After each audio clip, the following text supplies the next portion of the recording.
What's up guys, Kwitsky here with Hostile Airsoft, and today we're going to be going over the XLP regulator. I'm going to show you how to set it up, I'm going to show you how to adjust the output pressure, and we're going to do a little consistency testing. So let's check it out.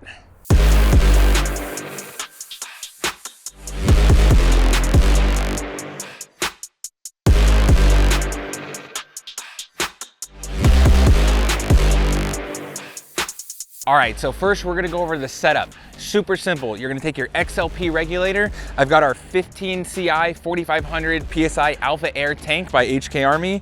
So you're just gonna take your XLP regulator and we're just gonna screw it on to the top of our tank. All right, now that we got the reg connected to our tank, we're gonna take our flex line, which I have woven through here on the port on our Reflex backpack. And then we're gonna pull back on the quick disconnect right here.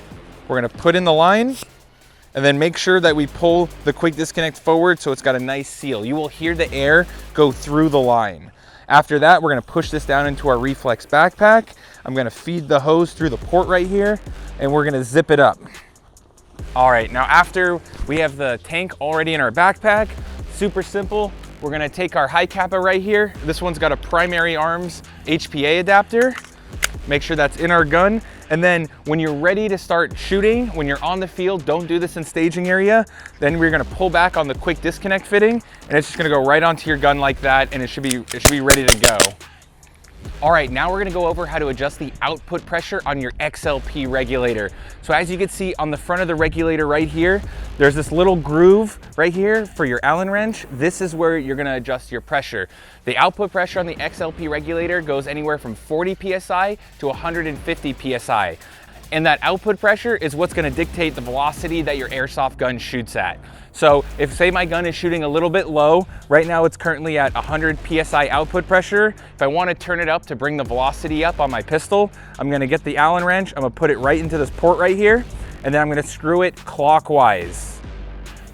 That's gonna increase the pressure. Now a little tip I like to do, especially when you're out there chronoing, is turn it up a little bit and then take your pistol and then shoot it over the chrono a few times. That's gonna get the pressure to adjust.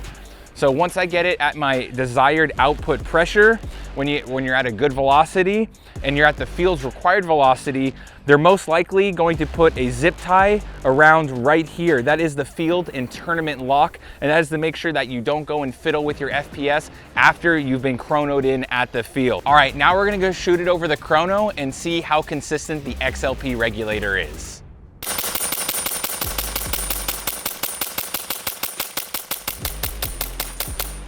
All right, so as you can see, the XLP regulator is very consistent, has a really fast recharge rate. There were not any huge drops in FPS when we were testing it out over the chronograph right here. There's a tiny bit of deviation, plus or minus 3 or 4 FPS, but that's to be expected.